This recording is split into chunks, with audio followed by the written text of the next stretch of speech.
It's bucket time.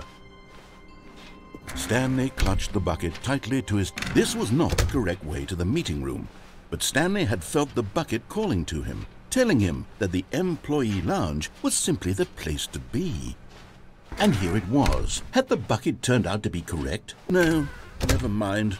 The bucket was wrong. Stanley took the door on his left to go back to the meeting room. No, said the bucket. Don't go to the meeting room. Go somewhere else. The cargo lift, yes. Good, said the bucket. Now ride the lift all the way to the top. There's something up there I need you to do. Stanley did not question why or how this bucket was speaking to him. It should have alarmed him, of course, because buckets can't talk. But Stanley chose not to think about this obvious fact. He was firmly convinced that the bucket had spoken to him, and he unthinkingly did whatever the bucket asked.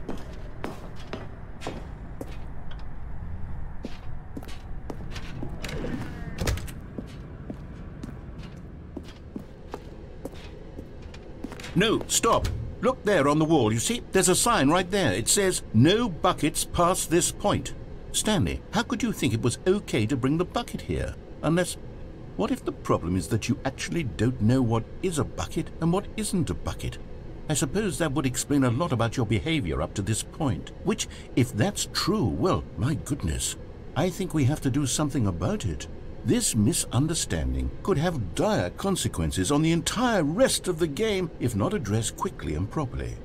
So much of the impact of the story is dependent on your understanding of what is and isn't a bucket. Please, step in here for a moment. Now then, I'm going to run you through some test scenarios, and you'll tell me whether or not the thing I'm showing you is a bucket. Simple enough, right? This should tell us everything we'll ever need to know about what is or is not a bucket. Okay, let's begin. Item 1. Is this a bucket? Incorrect. It is a hologram of a bucket, not an actual bucket.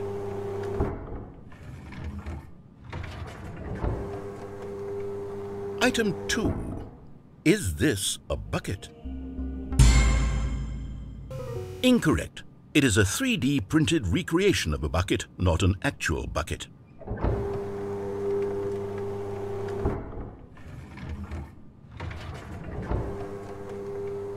Item 3. Is this a bucket? Incorrect. This is a bucket.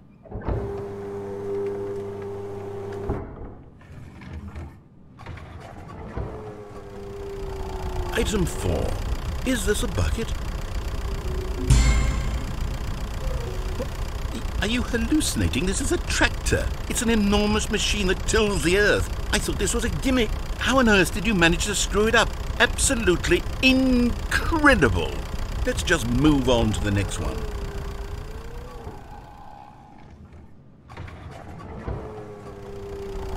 Is this a bucket?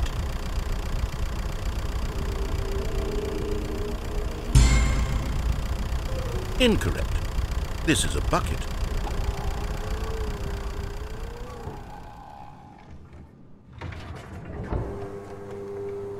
Item 6. Is this a bucket? Trick question. Both. Gotcha.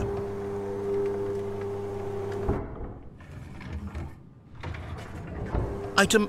Wait, hold on. I can't find the next one. Let me see. It should be around here somewhere.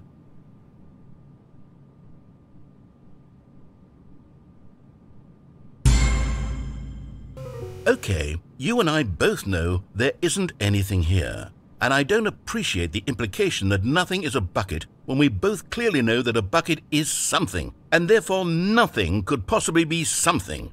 Unless, in your twisted mind, have you somehow convinced yourself that a bucket is nothing?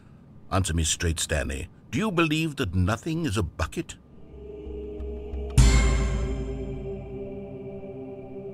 You know what? I'm too confused to even sort it out. I've lost all sense of perspective. What is a bucket? What isn't a bucket? Mere moments ago I could answer these questions with confidence, and yet now I'm somewhat adrift. Do any of us know what a bucket is? Am I a bucket? Stanley, I can't keep doing this. I'm losing myself, and myself was all I ever had to begin with. I'm afraid the bucket is threatening to tear our relationship apart. I can't have that. I'm sorry, but I'm going to erase all buckets from the game entirely. Okay, here we go.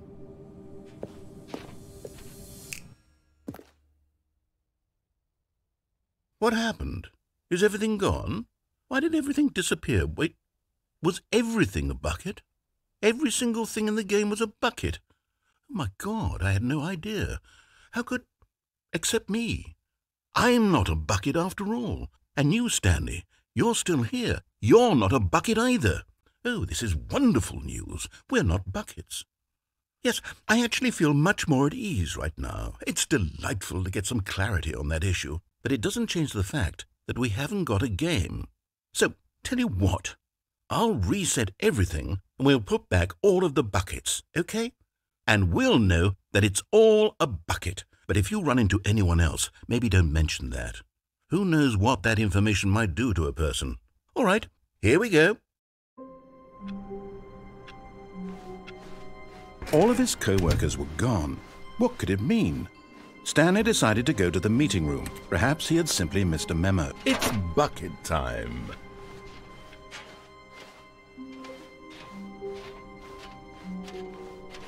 Stanley clutched the bucket tightly to his chest and entered the... This was not the correct way to the meeting room, but Stanley had felt the bucket calling to him, telling him that the employee lounge was simply the place to be.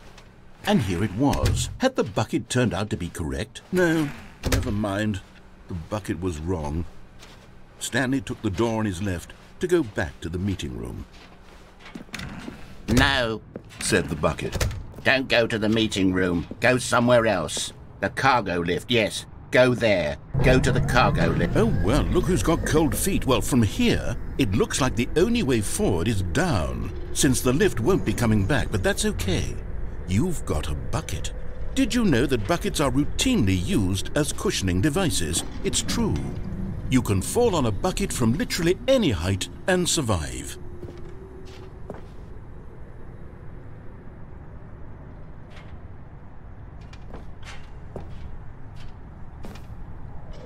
Whoops. Looks like I was wrong. How clumsy of me. All of his co-workers were gone. What could it mean? Stanley decided to go to the meeting room. Perhaps he had simply... It's bucket time.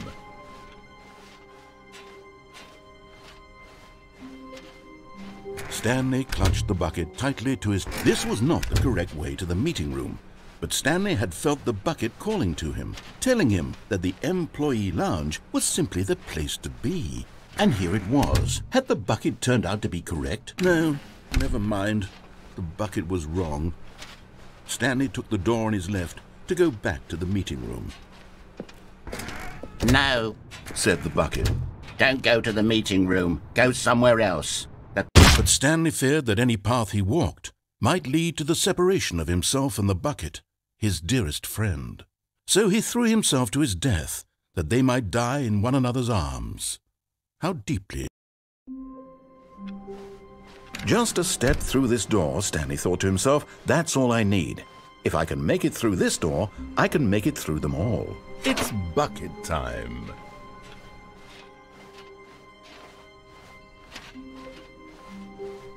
Stanley clutched the bucket tightly to his... This was not the correct way to the meeting room, but Stanley had felt the bucket calling to him, telling him that the employee lounge was simply the place to be. And here it was. Had the bucket turned out to be correct? No, never mind. The bucket was wrong. Stanley took the door on his left to go back to the meeting room. No, said the bucket. Don't go to the meeting room. Go somewhere else. The cargo lift. Good, said the bucket. Now ride the lift all the way to the top. There's something up there I need you to do. Stanley did not question why or how this bucket was speaking to him. It should have alarmed him, of course, because buckets can't talk. But Stanley chose not to think about this obvious fact. He was firmly convinced that the bucket had spoken to him, and he unthinkingly did whatever the bucket asked. In here, said the bucket. Go into this dark room over here. Stanley once again obeyed blindly. Now pick up the phone, said the bucket.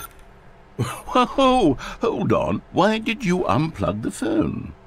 Were you trying to resist the bucket's orders? Stanley, I was joking. Obviously, the bucket isn't talking to you and telling you to do things. Buckets can't talk. It was a joke. Don't you get the joke? It's funny, Stanley. A talking bucket. Can't you see? Oh, goodness. I must have really bungled up the delivery if you actually took me seriously. Where did I mess up the joke? Should I have paused for longer or spoken quicker? Comedic timing is so difficult. I wish I were better at it. But there isn't exactly an instructional video on comedy that one can watch to fully... Oh, wait, yes, there is. It's sitting right here. Let's take a look. What is comedic timing? What is comedic timing? How does it work? How long should it last? How can it be used to effectively silence your political enemies? And more importantly, can it be taught in its entirety within 90 seconds? Thankfully, the answer to all of these questions is yes. Let's dive deeper. If you've ever told a joke or made someone laugh, in all likelihood, you did it while standing 50 to 80 centimeters from them in a room of no more than 76 degrees Fahrenheit, with one of your arms raised straight upward at a 15-degree angle from your body. These are the optimal conditions for good comedic timing. To begin the joke, start by stating and spelling your name. Next, provide a brief synopsis of the joke, including the specific times at which the recipient of the joke will laugh, and then spell out your name a second time. With these steps complete, it's time to begin the humor. Speak the entire joke in no more than 18 seconds and no less than 13 and a half, pausing only for bathroom breaks when necessary. When the joke has concluded, it is customary to inform your listener that the joke is over by declaring in your loudest possible voice, "I'm dunny with the funny." Let's practice screaming, "I'm dunny with the funny" now.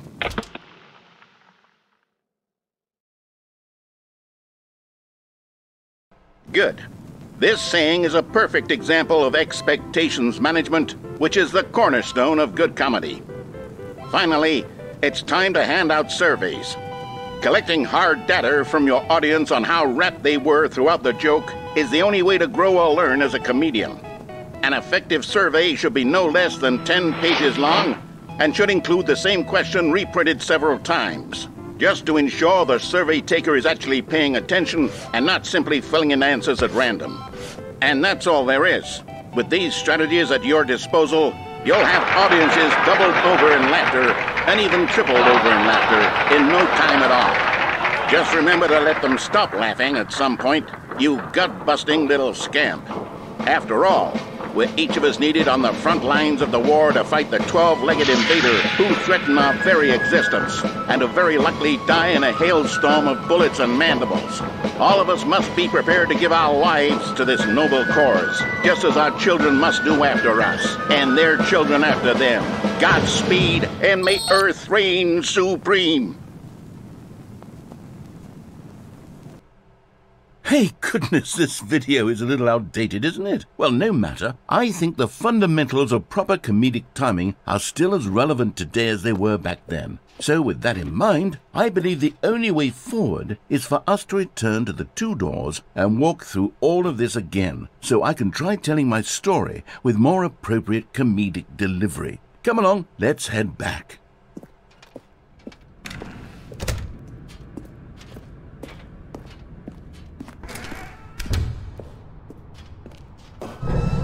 I can feel it. This time, I'm really going to nail the delivery. You'll be in stitches. A talking bucket, you'll say? How ridiculous. How absurd. What a hilarious concept. The king of comedy. That's what you'll call me. Thank goodness we had the instructional video. Otherwise, who knows where we'd be right now. Well, I wouldn't be the king of comedy, that's for sure. The bucket spoke to Stanley. The bucket spoke. The bucket spoke. Oh, I'll figure it out on the fly. No need to overthink things.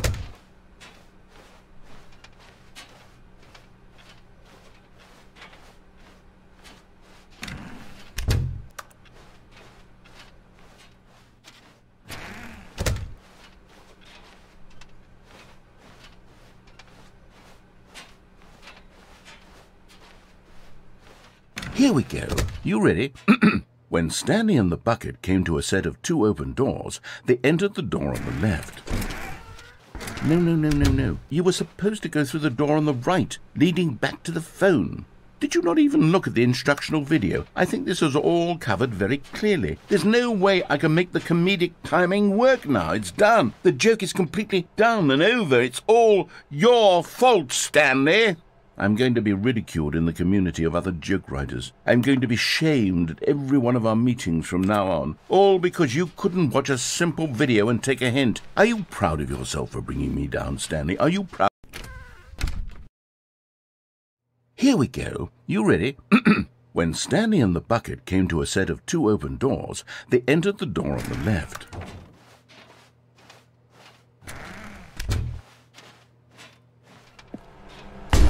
What? We're back at the phone already? No. What's going on? There was supposed to be several rooms leading up to this. There was supposed to be a build-up to this point. A dramatic display of remarkable comedic wit which culminates in this scene with the phone. But now the timing's completely off. The joke will never land. Well, not the way it was meant to. And it's all my fault. I must have forgotten that the phone room comes immediately after the 2 doors room. What an egregious mistake. I've made a fool of myself. I don't deserve the title of King of Comedy. I'm nothing. I'm not even the lowliest joke-telling whelp. I think I need to go back and rewatch that instructional video again. Yes, surely that will help me improve my... Stanley, you love the bucket so much it's like you... it's as though all of your other most prized possessions pale in comparison. Yes. Well, let me try that again, Stanley. I heard that you are pale with shame over how unabashedly in love with a bucket you are. No? Still not? Is it the delivery? Pale with shame. Pale with shame? Pale... What's another word to describe a bucket? Stanley, this bucket is so metal, I think I saw it playing guitar. No. We're getting away from making fun of Stanley's obsession with the bucket, which was the whole point of this. I'm no good at these jokes. I need more instructional videos. That's exactly what it is. That's what will make me the king of comedy again. More instructional videos. Let's see.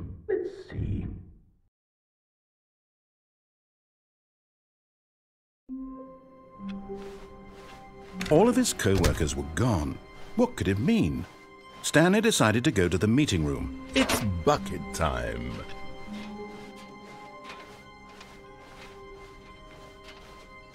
Stanley clutched the bucket tightly to his... This was not the correct way to the meeting room, but Stanley had felt the bucket calling to him, telling him that the employee lounge was simply the place to be. And here it was. Had the bucket turned out to be correct? No, never mind. The bucket was wrong. Stanley took the door on his left to go back to the meeting room. No, said the bucket. don't go to the meeting room. Go somewhere else. The cargo lift, yes. Good, said the bucket. Now ride the lift all the way to the top. There's something up there I need you to do. Stanley did not question why or how this bucket was speaking to him. It should have alarmed him, of course, because buckets can't talk. But Stanley chose not to think about this obvious fact. He was firmly convinced that the bucket had spoken to him, and he unthinkingly did whatever the bucket asked. In here, said the bucket. Go into this dark room over here. Stanley once again obeyed blindly. Now pick up the phone.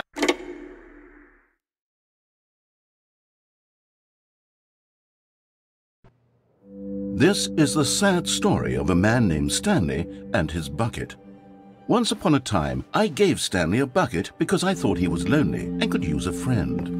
And then, very distressingly, he began to believe the bucket could speak to him.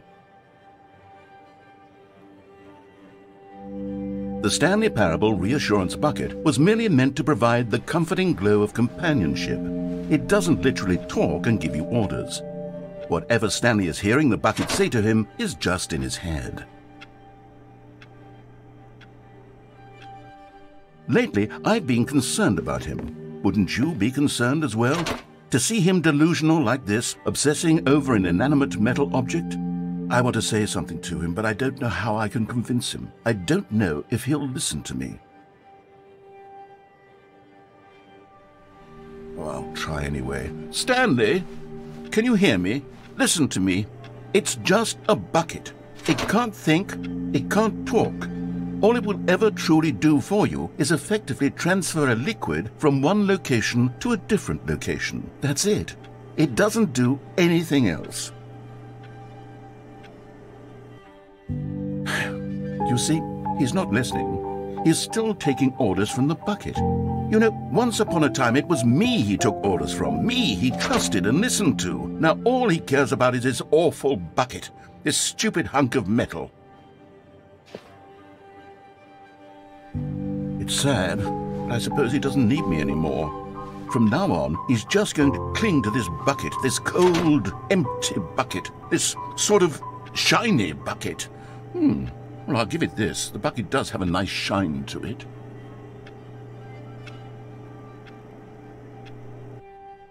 Yes, I suppose on closer inspection that it doesn't quite look like your average hardware store bucket. It's just a little more, what am I trying to say? Sturdier, more capable of transporting liquid. Like it would be better at moving an amount of water from one room to another. Oh my God, what am I saying? Better at carrying water from room to room. It's a bucket. It's literally just a bucket. Why do I feel some need to point out the ways in which it's so much more than just a regular bucket? Oh no, I'm having feelings for the bucket. No. What's going on? Why do I want to be with the bucket? Hear what the bucket has to say. Do anything it asks. What's wrong with me? I don't understand. Perhaps, if I had the bucket, this would be less confusing. Yes, the bucket could tell me what to do in this troublesome situation. Stanley, give me the bucket. Give it to me. Give me the bucket, Stanley. I need it. Give it to me now. Give it, or I'll...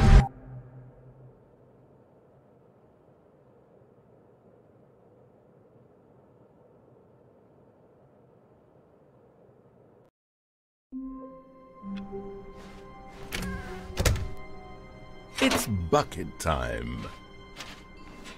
Stanley clutched the bucket tightly to his... This was not the correct way to the meeting room, but Stanley had felt the bucket calling to him, telling him that the employee lounge was simply the place to be.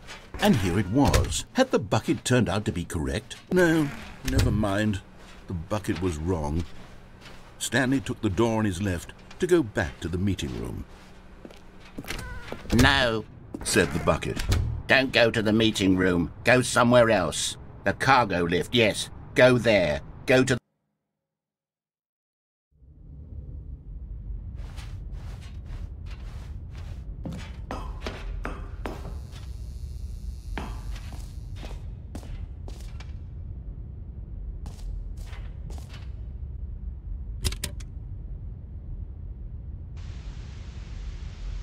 Okay, this is day number 295, tape number... I don't even know. I've lost track. Nothing feels real anymore. The longer I study this bucket, the less sense anything makes. The sheer euphoria I feel every time I pick it up.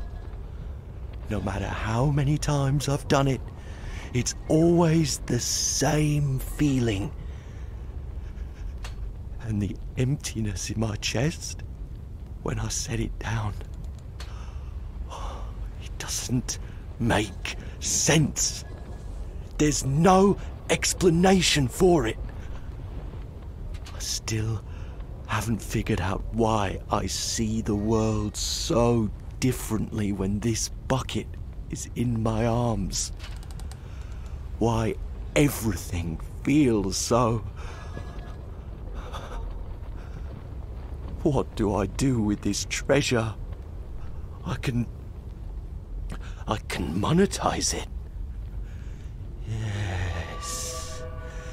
It's unthinkable the amounts of money people will pay for even just an hour with the bucket.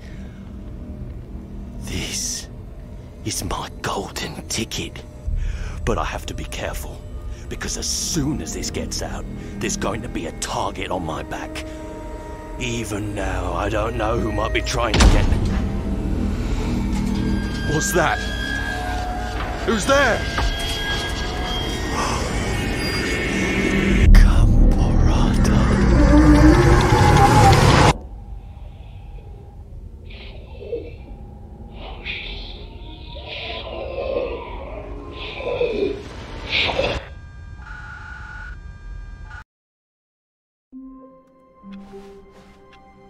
All of his co-workers were gone. What could it mean? Stanley decided to go to the meeting room. Perhaps he had simply missed a memo. It's bucket time.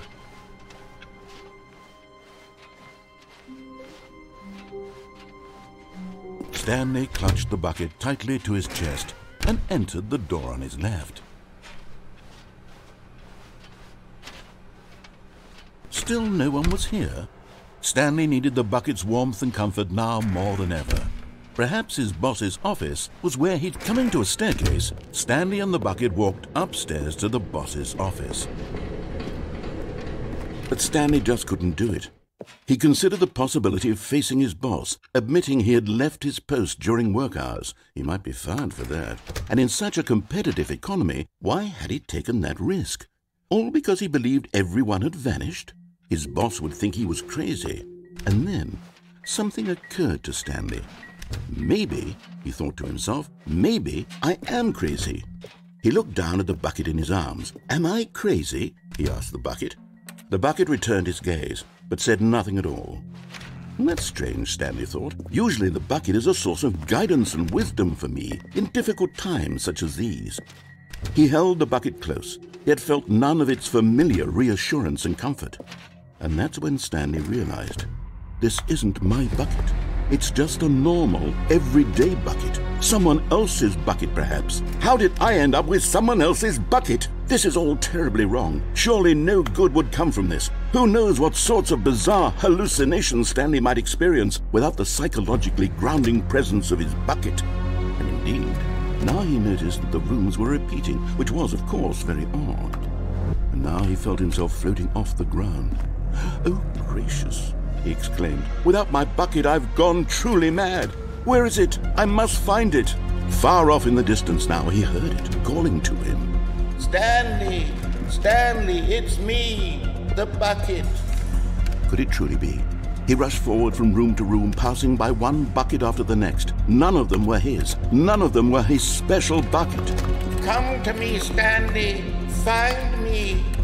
He had to find the bucket. He had to return to his old friend. It was the only way to truly restore his sanity. And then suddenly, he froze dead in his tracks. He knew where the voice of the bucket had been coming from. The real bucket was inside of him all along. It was incredibly painful. Stanley doubled over in agony and blacked out.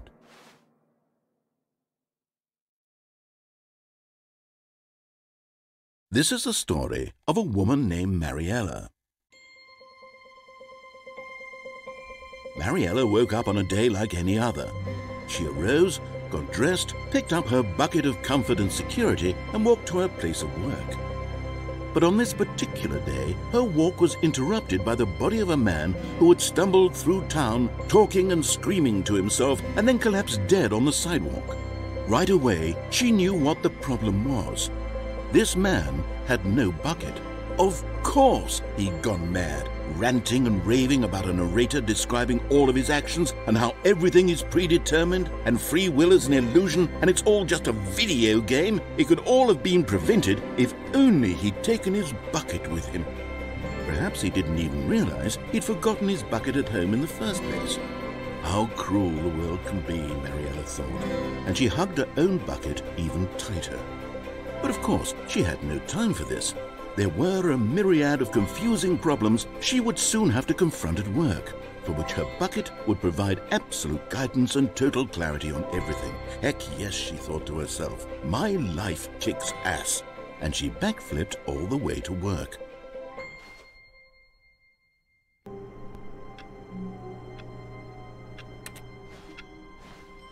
All of his co-workers were gone.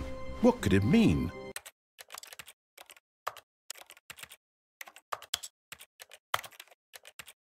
Stanley decided to go to the meeting room. Perhaps he had simply missed a memo. It's bucket time.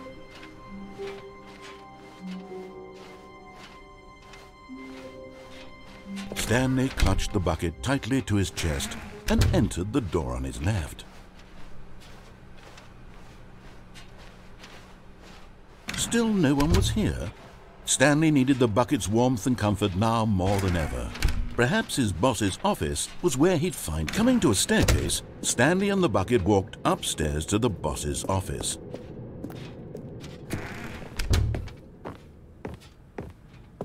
Stepping into his manager's office, Stanley was once again stunned to discover not an indication of any human life. Crushed by the weight, but Stanley guessed the correct code by sheer luck.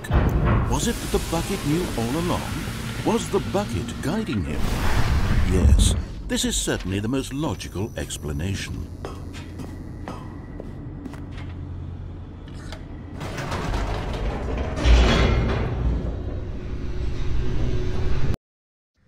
The elevator raced downward, plummeting towards an unknown fate.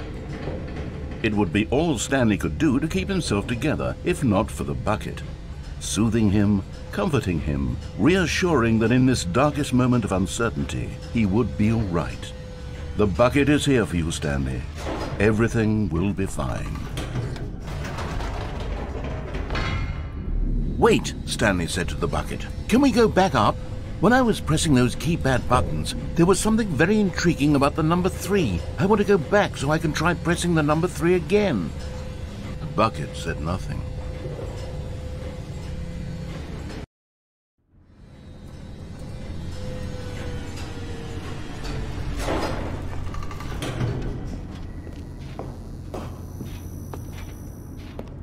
Here we are, said Stanley. Now I'm going to try out that number 3 button. He took the bucket over to the keypad and began absolutely... Wow, he said. The number 3 is such a special button. I'm having the time of my life. Stanley looked expectantly at the bucket, but the bucket remained silent. This was a shock to Stanley, who had always felt such a connection with the bucket.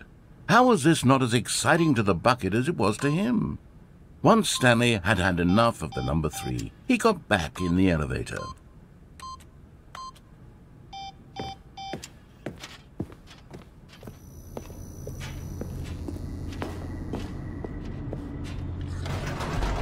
Perhaps the bucket had missed something. Perhaps it had not seen how much joy Stanley got from slamming the number 3 repeatedly.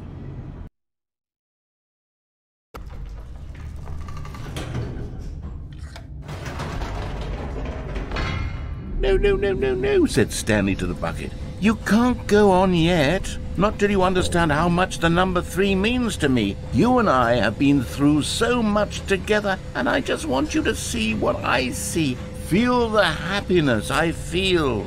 He smiled at the bucket, and the bucket said nothing.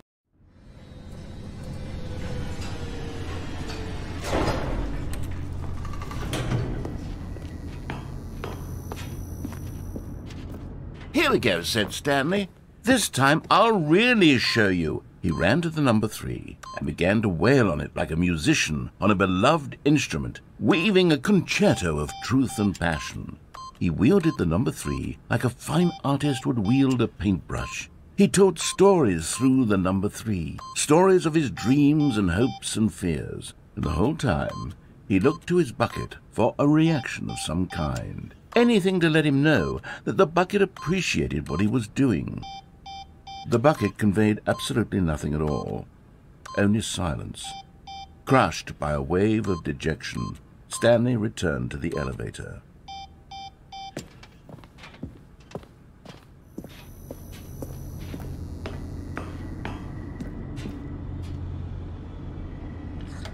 Stanley and the bucket were so close. They'd always been there for one another. Why suddenly could the bucket not connect with this passion of Stanley's? The question caused Stanley to ruminate the whole way down the elevator. He knew that there must be a way to get through to the bucket, to communicate fully with his dear friend. Surely there was a solution, mustn't there be?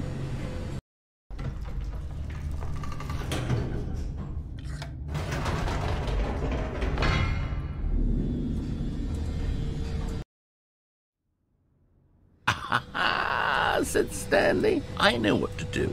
I know how to fully express this feeling in my heart. He decided right then and there that he would hold a press conference where he would speak to the public on all matters relating to pressing the number 3 over and over. He would elaborate fully on what the number 3 meant to him and why he felt so alive when pressing it. Then the bucket would be able to see his joy through the eyes of others. It would get to see the world react to this discovery of Stanley's. And it would be through the public eye that the bucket would finally understand Stanley's work. For months he advertised and marketed his press conference, building excitement around it, developing and rehearsing it, until it couldn't be refined a single measure further. When the big day arrived, Stanley was as prepared as he'd ever been for anything in his life.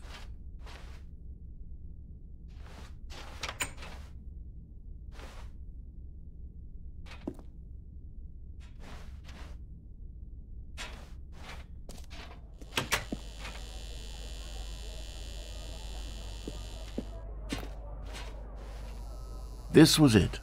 One last chance to win the bucket over. One opportunity to share a true connection with a loved one.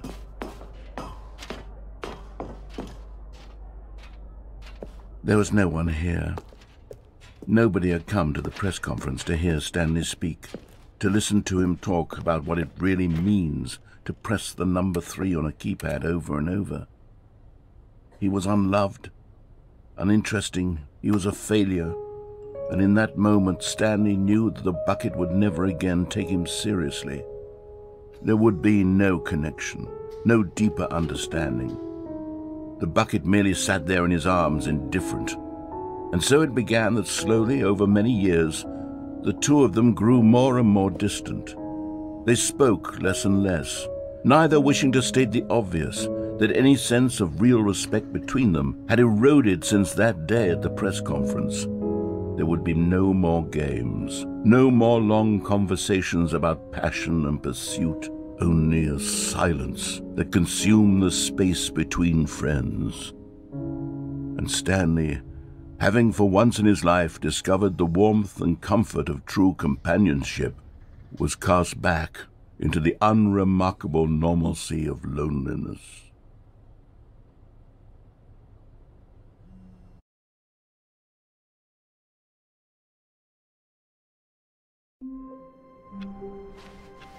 How wonderful. Stanley was alone. Finally. This is great, he thought to himself. This is what I've wanted all along. I got what I wanted. It's bucket time.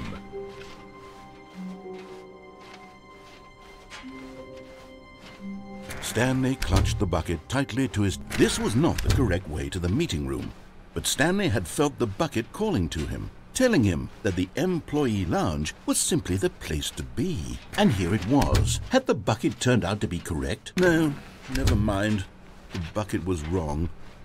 Stanley took the door on his left, to go back to the... And so the two of them detoured through the maintenance section and walked straight ahead to the opposite door.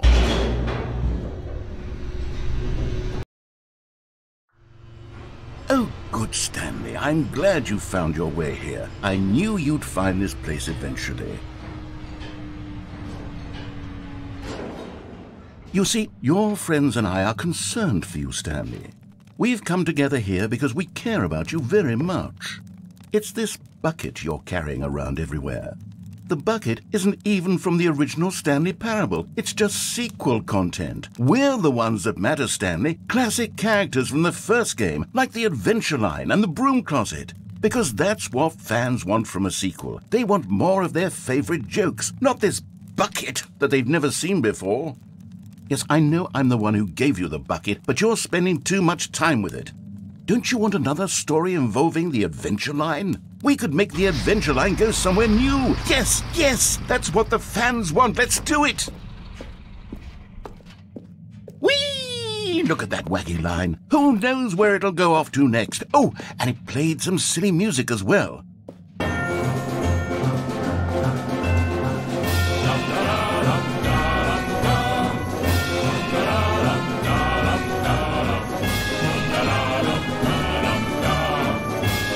Now this is what the Stanley Parable is all about. Don't you remember all those great jokes from the original dialogue? Also, Stanley is addicted to drugs and hookers. Yes, it's as classic now as it was back then. Let's do it for the fans, Stanley. Let's give them more content exactly like this. But if we want to do that, you're going to have to give something up.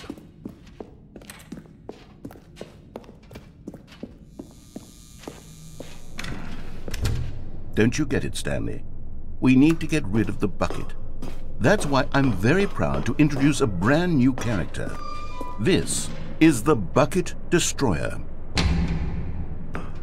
I think it'll make a wonderful new addition to the rich lore of the Stanley Parable. True, it also was not in the original game, but it's such a well-fleshed-out character with so much personality that to me it already feels as though it's been part of the cast all along. Don't you agree? Can you guess what the Bucket Destroyer does? Surely you don't need me to spell it out for you. Go ahead now, Stanley. Say goodbye to the bucket, and then pop it into the machine when you're ready.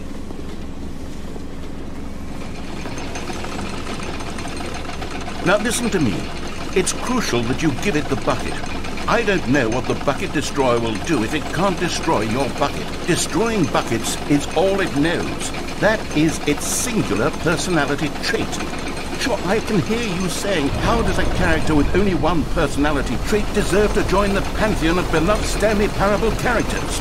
Well, you see, if you were to really explore the Bucket Destroyer, you would see that its desire to crush buckets is so densely loaded with complexity and nuance that it's really like 10 personality traits. What other object in this game can you even say that about? The Broom Closet? Certainly not. I wonder what sort of Bucket Destroyer merchandise the fans will be clamoring for after this. Okay, the Bucket Destroyer is getting very upset now. You'll have to hurry and feed it. We can't get back to the classic Stanley Parable characters like the Adventure Line or the Bucket Destroyer until you crush that damn bucket. Quickly now, the fans are waiting. Do it, the fans, Stanley. Give the fans what they want. Hurry and...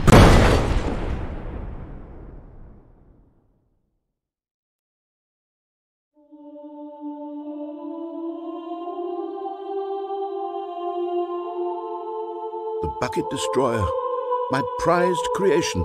You had so much potential. We were going to do such marvelous things with you, tell such spell-binding stories about you. All of it squandered now. Goodbye, new friend. For the moment in time that you were here, you were magnificent. All of his co-workers were gone. What could it mean? Stanley decided to go to the meeting room. Perhaps he... It's bucket time.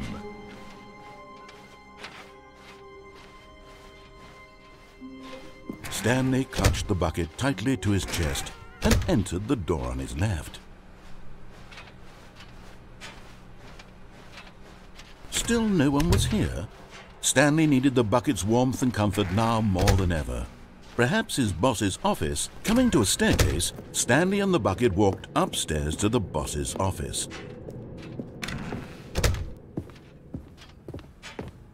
Stepping into his manager's office, Stanley was once again stunned to discover not an indication of any human life. Crushed by the weight, but Stanley guessed the correct code by sheer luck. Was it that the bucket knew all along? Was the bucket guiding him? Yes, this is certainly the most logical explanation.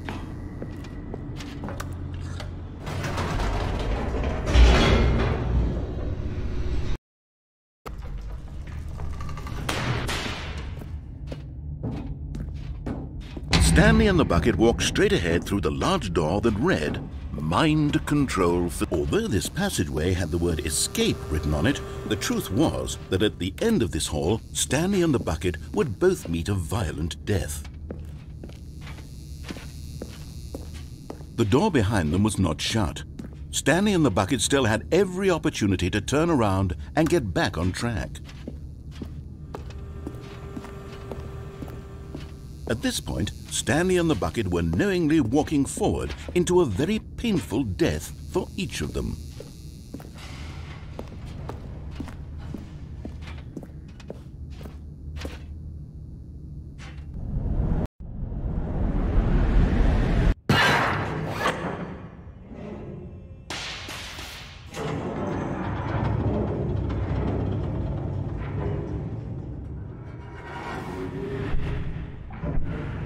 As the machine whirred into motion and Stanley and the bucket inched closer to their demise, Stanley reflected on how meaningless the bucket's warmth and comfort had turned out to be. To be sure, it puts the mind and the soul at ease to embrace the bucket, but what use is a sense of ease when you're about to be crushed to death? This is what Stanley thought to himself, and he sort of kicked himself for wasting so much time carrying a bucket everywhere. Farewell, Stanley.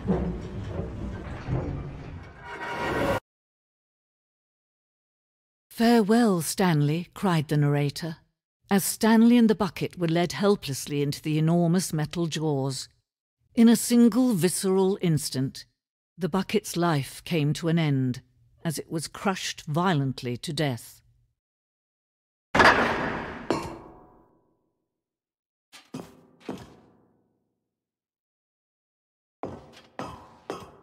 It was a shame, the death of such a magnificent bucket. It's true that all buckets are radiant in their own way, but this one stood above the rest. It was a glorious bucket to behold.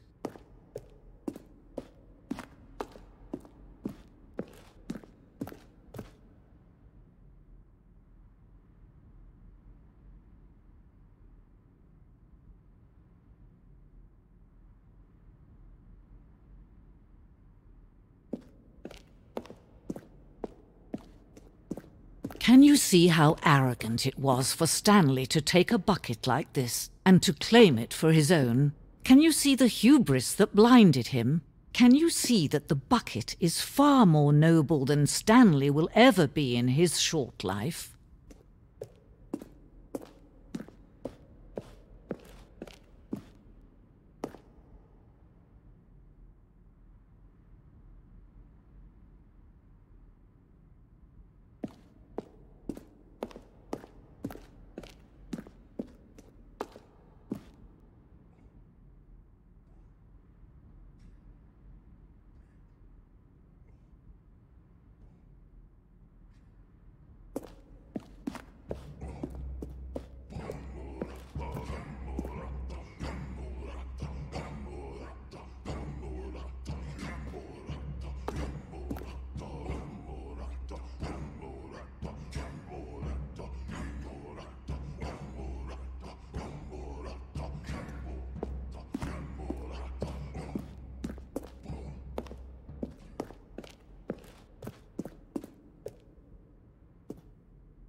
No man can own a bucket, and certainly not a bucket as dazzling to behold as this one. It is man who should kneel before the bucket.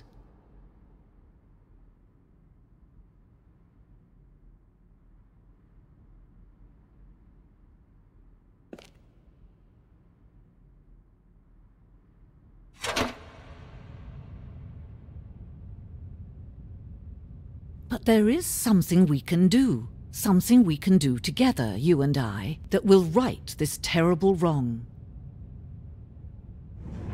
Let Stanley die. Let him be crushed by the machine. Don't reset the game. Don't give him another opportunity to run off with another beautiful bucket.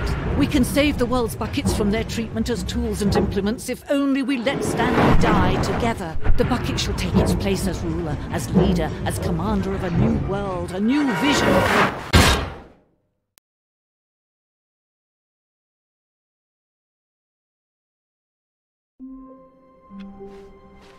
All of his co-workers were gone. What could it mean? Stanley decided to go to the meeting room. Perhaps he had simply missed a memo. It's bucket time.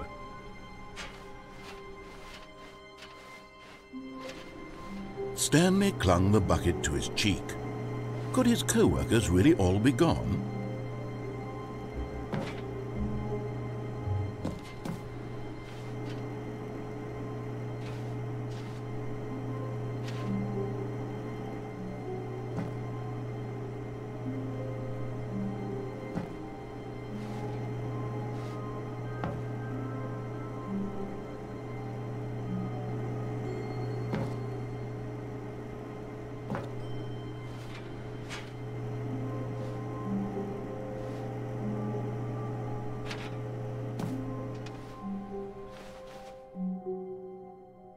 Yes, Whispered the bucket into Stanley's ear. we've done it. We've escaped from that dull office and that pesky narrator. At last, out here in the white void, we are alone. Now, and for the first time, I can reveal to you my true self. The bucket began to tell Stanley of its life and its history, of the countless wars it witnessed, desecrating the land and lives of untold numbers of innocent humans, and the bucket's own complicity therein, of sadness and regret, and the many years it spent dwelling on the actions it might have taken to curb the madness and the decay, if only it had been stronger, of hope and redemption, and its crusade to uplift the stock of life for the common man, to manifest justice where none existed, and the bittersweet reality of time, to see one's dreams and wishes met halfway, meted out in parcels like charity, and abandoned as soon as the warm glow of inspiration begins to dim. The opportunities to do so much more. There was so much it could have done, perhaps, the bucket wondered to itself. Perhaps if it had seen its own darkness with a clearer perception. This was way too much for Stanley. What are you talking about? He screamed. You're a bucket! To this, the bucket furrowed its brow. No, Said the bucket.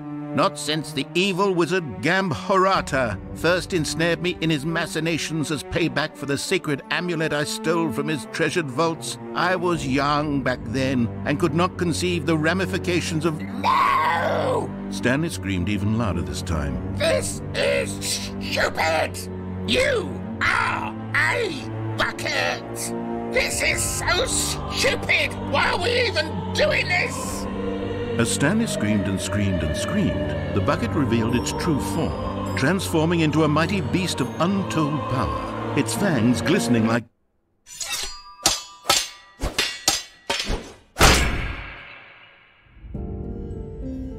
My God, Stanley, you did it. You saved us from the bucket. Thank God you already had all 12 emblems of sages and knew the incantations to summon their true power. Otherwise, we would have easily been overwhelmed by the bucket's power. I'm speechless. You've demonstrated such bravery here today. Come, let's restart the game, and we'll agree to never again go trifling with this bucket, nor the dark magic cast away inside of it. Just a step through this door, Stanley thought to himself. That's all I need. If I can make it through this door, I can make it through them all. It's bucket time.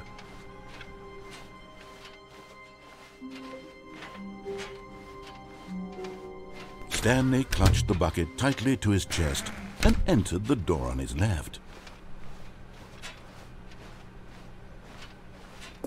Still no one was here. Stanley needed the bucket's warmth and comfort now more than ever. Perhaps his boss's office. Coming to a staircase, Stanley and the bucket walked upstairs to the boss's office.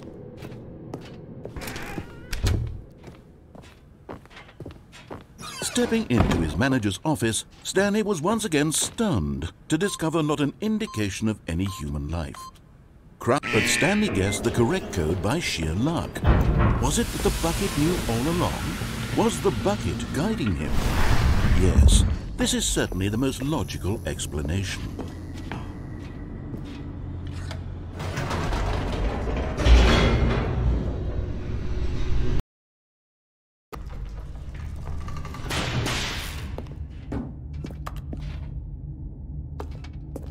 Stanley and the bucket walked straight ahead through the large door that read, Mind Control Facility.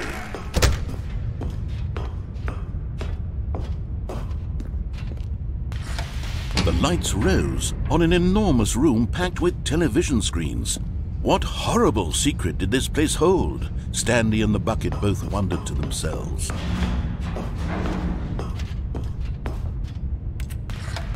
The monitors jumped to life, and Stanley nearly dropped the bucket in shock. Everyone in the office was being videotaped, monitored like guinea pigs. The bucket had never seen anything like this, and it very nearly burst into tears as Stanley cradled it gently, reassuring it that everything would be fine. Was the bucket under the mind control facility's influence as well? Had the bucket been told to do things it didn't wish to do? What kinds of things does a bucket want to do or not want to do in the first place? These questions raced furiously in Stanley's feeble mind. No! He screamed into the bucket. He couldn't accept it. His own life in someone else's control, never! He squeezed the bucket tighter, his one friend in the entire world. At this point, he could trust no one except for the bucket.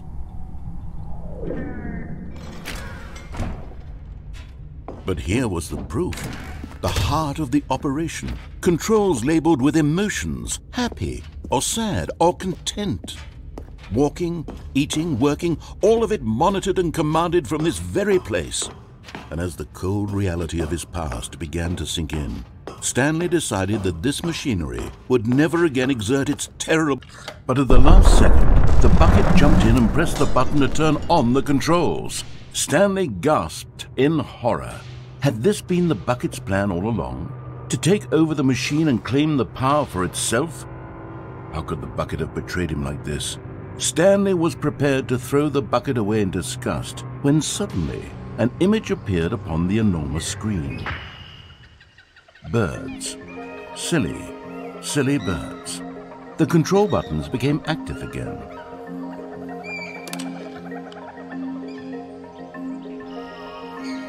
Stanley flipped through one video of silly birds after another, and then it dawned on him. This wasn't a mind control facility at all. It was a facility for monitoring and surveilling silly birds all over the world. The mind controls were only a facade to disguise its true intentions. Had the bucket known this all along? Stanley marveled at the metal genius in his hands, the one who had pointed him towards this incredible discovery. Stanley and the bucket never found freedom because they spent the rest of their lives here in this place, flipping through live streams of the silliest birds imaginable. Of all the possible paths his life could have taken, this one was surely the best. And Stanley was happy.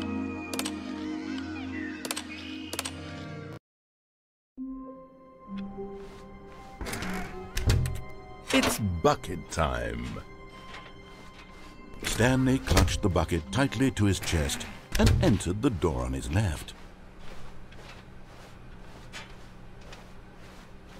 Still no one was here. Stanley needed the bucket's warmth and comfort now more than ever.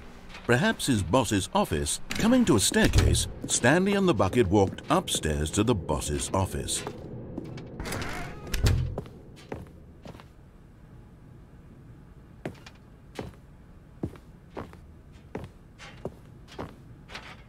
Stepping in.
Stanley had never seen the office this brightly lit. Was it a sign of something? He hoped it was. He hoped very much that it was.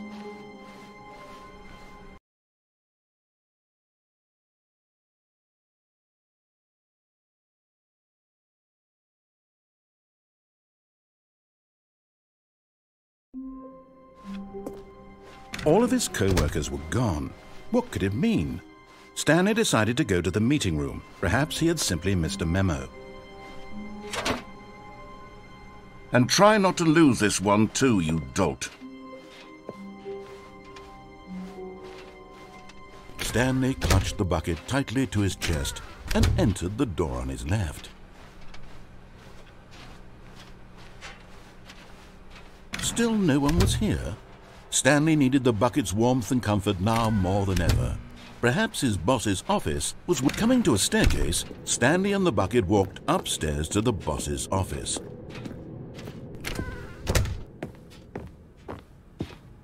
Stepping into his manager's office, Stanley was once again stunned to discover not an indication of any human life.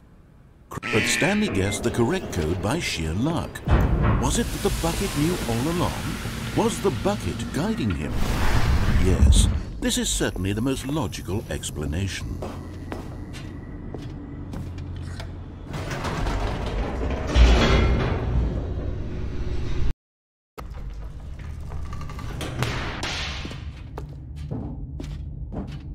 Stanley and the bucket walked straight ahead through the large door that read, Mind Control Facility.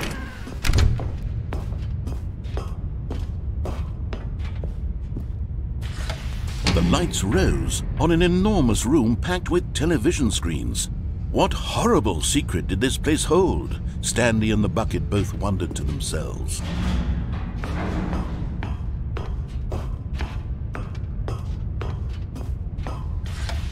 The monitors jumped to life, and Stanley nearly dropped the bucket in shock. Everyone in the office was being videotaped, monitored like guinea pigs. The bucket had never seen anything like this, and it very nearly burst into tears as Stanley cradled it gently, reassuring it that everything would be fine.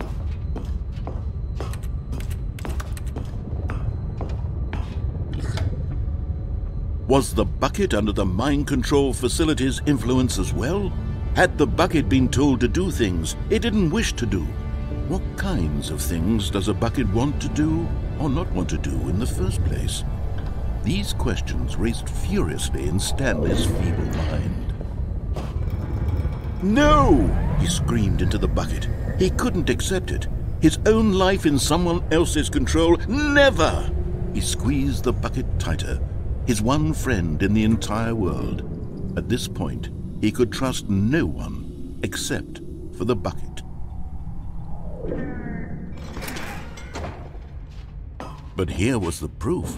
The heart of the operation. Controls labeled with emotions, happy or sad or content. Walking, eating, working, all of it monitored and commanded from this very place. And as the cold reality of his past began to sink in, Stanley decided that this machinery would never again exert its terrible power over another human life. For he and the bucket would dismantle the controls for good.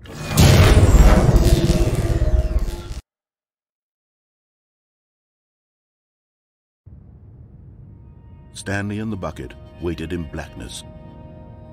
Was it over? Yes, they had done it. Stanley and the bucket had defeated their greatest and darkest enemy, freed themselves from the tyrannical grip of the evil mind control machine. Freedom was now mere moments away. Excitedly, the two of them began to discuss the kind of life they wanted to live once they stepped through this massive door. The bucket wanted to learn to roller skate. Stanley wanted to sneeze in every country on Earth. Both of them wanted to begin watching a movie, any movie, but then stop it halfway through and begin watching it in reverse from the end. True, it was a simple life they envisioned, but it was one they'd lived together, with one another to lean on, to trust, to support. What? Wait. What was happening? Why had the door stopped? Was Stanley and the bucket not about to be freed? An unbearable silence filled the room, lingering in uncertainty, until finally the truth hit Stanley square in the face. This building did not want the bucket to leave. Even the facility itself recognized the incredible calming presence of the bucket, needed the soothing warmth of the bucket, would go to any lengths not to part with the bucket. No. Stanley can't leave this place, not while he has such a precious bucket in his arms, not while this building has anything to say about it. Stanley realized he would never again leave this very room, but at least he has the bucket. To be trapped eternally in darkness isn't really so bad, Stanley thought to himself. As long as I have my bucket with me, right? I'll be okay, won't I? Stanley gulped. Very soon now, he was about to find out.